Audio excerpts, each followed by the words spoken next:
प्रणाम। सभी श्रोताओं को मेरा प्रणाम। मैं मीरा, इस देश की बेटी। इस देश में बेटियों को कन्या कहा जाता है। उसे लक्ष्मी, सरस्वती, माँ दुर्गा के रूप में देखा जाता है और नवरात्रा के दिनों में तो साक्षात उसे घर घर में पूजा जाता है। फिर क्या हो गया कि आज वह अपने अस्तित्व की लड़ाई लड़ रही है। वह अपने जीवन की भीख मांग रही है। अरे, बेटी तो हर घर की शान है, उसी से घर में रोशनी है। बेटी तो घरों को जोड़ती है। तो आइए, बेटियों के सम्मान में हम एक नाटक प्रस्तुत करने जा रहे हैं, जिसका शीर्षक है बेटी बचाओ बेटी पढ़ाओ। मीरा, ओ मीरा, तुमने मुन्ना को कहीं देखा क्या? पता नहीं सुबह सुबह कहाँ चला गया। अभी उसने कुछ खाया भी नहीं, दूध भी नहीं पिया और स्कूल जाने की तैयारी भी तो करनी है। नहीं माँ, मैंने तो मुन्ना को नहीं देखा। मैं तो सुबह से बर्तन ही धो रही हूँ। माँ, मुझे भी स्कूल जाना है। मुझे पढ़ना लिखना बहुत अच्छा लगता है। मेरा भी दाखिला स्कूल में करा दो ना माँ। ए छोरी, बड़ी आई स्कूल जाने वाली, घर के कामकाज अच्छे से सीख ले। आगे चलकर यही तेरे काम आने वाले हैं। पढ़ लिख कर कौन सा तुझको कलेक्टर बनना है? जल्दी जल्दी बर्तन साफ कर। माँ जी, मीरा को भी स्कूल में दाखिला दिला दीजिए ना, उसे भी पढ़ना लिखना जरूरी है। तू चुप कर। पढ़ना लिखना ये तो केवल लड़कों का काम है। उन्हें आगे चलकर घर गृहस्थी की जिम्मेदारी जो संभालनी होती है।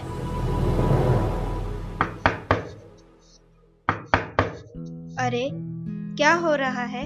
कौन किसकी जवाबदारी संभाल रहा है? और हमारी मीरा बेटी क्यों रो रही है? देखिए ना डॉक्टर दीदी, दादी मुझे स्कूल ही जाने नहीं देती। कहती है तुझे पढ़ लिख कर क्या करना है, आगे चल के चूल्हा चौका ही तो संभालना है। अरे, यह तो बहुत गलत बात है माँ जी। क्या आपको नहीं लगता कि हम बेटियां भी पढ़ लिख कर आगे बढ़े? आज समाज बहुत आगे बढ़ गया है माँ जी। आप किस दुनिया की बात कर रही हैं? हम 21वीं सदी में जी रहे हैं। मैं आज ही टीचर दीदी से बात कर मीरा का दाखिला स्कूल में कराती हूँ। और हाँ, मैं तो यहाँ इसीलिए आई थी कि मुन्ना को पोलियो ड्रॉप दिया कि नहीं। जगह जगह इसके कैंप लगे हैं। अच्छा हुआ बहन जी आप आ गए। अब मुन्ना को पोलियो ड्रॉप भी दे देंगे और मैं इसे स्कूल भी पहुंचा दूंगी। अच्छा मीरा, अब तुम रोना नहीं। तुम जरूर स्कूल जाओगी और एक दिन पढ़ लिख कर मेरी तरह बहुत अच्छी डॉक्टर बनोगी। ठीक है बेटा?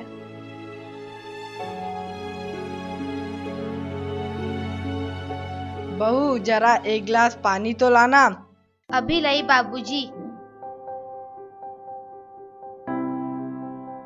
ये लीजिए बाबूजी। अरे ये देखो, अखबार में प्यारी बेटी के बारे में कितनी सुंदर कविता आई है। आओ, मैं तुम्हें यह कविता पढ़कर सुनाता हूँ। कहती बेटी बाह पसार, मुझे चाहिए प्यार दुलार। बेटी की अनदेखी क्यों करता है निष्ठुर संसार। सोचो जरा हमारे बिन बसा सकोगे घर परिवार। गर्भ से लेकर यौवन तक मुझ पर लटक रही तलवार। मेरी व्यथा वेदना का अब हो स्थायी उपचार। जब माँ ही जग में न होगी तो तुम जन्म किससे पाओगे। जब बहन न होगी घर आंगन में तो किससे रूठोगे, किसे मनाओगे। जब दादी नानी न होगी तो तुम्हें कहानी कौन सुनाएगा। जब कोई स्वप्न सुंदरी ही न होगी तो तुम किससे ब्याह रचाओगे। जब घर में बेटी ही न होगी तो तुम किस पर लाड लुटाओगे। जिस दुनिया में स्त्री ही न होगी उस दुनिया में कैसे रह पाओगे। जब तेरे घर में बहू ही न होगी तो कैसे वंश आगे बढ़ाओगे। नारी के बिन जग सूना है, तुम ये बात कब समझ पाओगे। हाँ तो भाग्यवान, कैसी लगी यह कविता? है ना मजेदार? काहे की मजेदार कविता मुझे नहीं आई पसंद। अरे कोई घर में है क्या? आइए आइए टीचर दीदी, हम आप ही का इंतजार कर रहे थे। हाँ, जरा मैं कुछ दिनों के लिए बाहर चली गई थी, इसलिए यहाँ नहीं आ पाई। डॉक्टर बहन जी कह रही थी आपने मीरा का अभी तक दाखिला नहीं कराया। ये तो बहुत होनहार छात्रा है, हमेशा अच्छे अंक लेकर उत्तीर्ण होती है। हाँ, मैं भी तो यही चाहती हूँ कि मीरा स्कूल जाए, खूब पढ़े, पर मेरी यहाँ सुनता कौन है। हाँ हाँ, खूब पढ़ाओ लड़की को और बाहर भेजो। जब कुछ गलत सलत हो जाएगा ना तो मुंह छुपाने की भी जगह नहीं मिलेगी। अरे माँ जी, आप कहाँ की बात कहाँ लेकर बैठ गई। मीरा को 10वीं तक तो पढ़ाई पूरी कर लेने दीजिए, आगे की पढ़ाई के बारे में बाद में सोचेंगे।